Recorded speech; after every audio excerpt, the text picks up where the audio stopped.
Hey everybody, Billy here with Unbroken Together Coaching. It's really late, so let's talk about forgiveness. Wise men say forgiveness is divine. But what does that really mean to us? The reality is forgiveness is not so easy when it comes down to betrayal. Forgiveness is not so easy when you're dealing with somebody who has cheated. So how do we look at that? So forgiveness, what does that look like when it comes down to marital infidelity? This is a massive betrayal. It looks way different than anything that you could ever imagine. First and foremost, just forgiveness itself looks different to different people. But when it comes down to this type of betrayal, marital infidelity, it looks different than anything else on earth. If you're part of Christian faith, then you will often hear that you've got to forgive in order to be forgiven by God. I think that I would tend to agree with that statement quite a bit, but still, a lot of the time when people are saying it, they haven't really been in those shoes before. So throwing a statement like that out there kind of haphazardly could also not help and maybe even cause more pain to a betrayed spouse. This is a very difficult thing. Remember, everybody who's watching this, remember, forgiveness when it comes down to marital infidelity looks different than anything else on earth. It is not the same as forgiveness for breaking a plate, for, dropping food, or for an argument, or anything else, or any place that you were wrong in a certain situation. It is a whole different thing, different than anything else that you can imagine, and it's going to take more time. Often what will happen is in an argument or something like that, well, before that argument happens, somebody will say to their previously unfaithful spouse, they'll get to a good place where they're feeling good one day, it's a happy day, it's a good day, and they'll say, I forgive you. I forgive you for what you've done. And then the next thing you know, that's when the argument comes up, and during that argument, that's when it gets thrown out as a weapon. What you did to me, what you did with that person, what you did during that time. How could you say you love me? And all of a sudden, all this stuff comes back up, right? And that is a very, very difficult place also. Because now you're sitting there as the betrayed spouse going, what's wrong with me?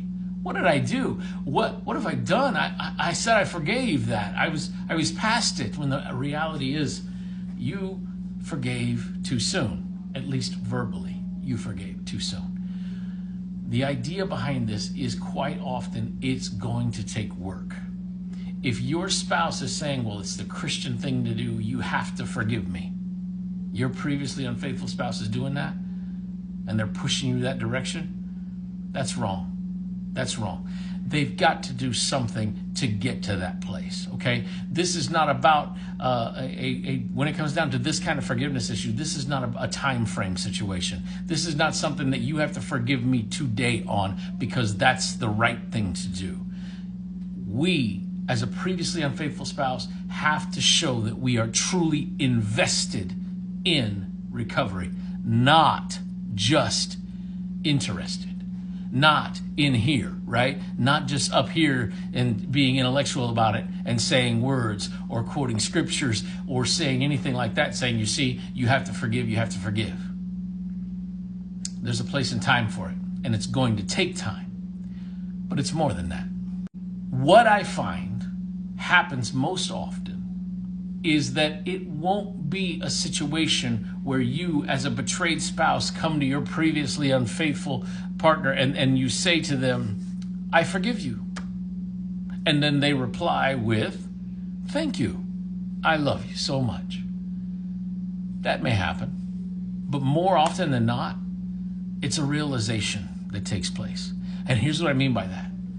Work is being done. Your previously unfaithful spouse is fully invested in doing everything they can to rebuild safety and security with you. And then in the same time, they're rebuilding trust from you to them. And time goes by with all of the proper things being done. We talk about competency and consistency, right? Doing the right things over an expanded period of time. And then eventually there's this day that happens where you realize certain pain is just not there. And you'll realize in yourself that forgiveness has taken place. And it's at that moment that you might say to your previously unfaithful spouse, I have forgiven you. At which point in time, this fully invested, previously unfaithful spouse, doing all the right work, doing all the right stuff, says to you, I know. I can tell, I can feel it. And that is what forgiveness looks like most often when it comes to marital betrayal, when it comes to marital infidelities that have taken place and getting that stuff fixed. When we get it fixed, when we're doing the right stuff, saying the right words, constantly doing all the right things, that's how forgiveness happens. We got to put in the work, okay? It takes work. You've got to put in the work, all right? We are Unbroken Together Coaching. We're here on TikTok. Follow us on YouTube. Follow us on Facebook. Subscribe to the videos. Also, send the videos out to people that you know, because you do know somebody. You know somebody who is touching this situation, who this is close to, and who this could really help, okay? Unbroken Together Coaching. Thanks.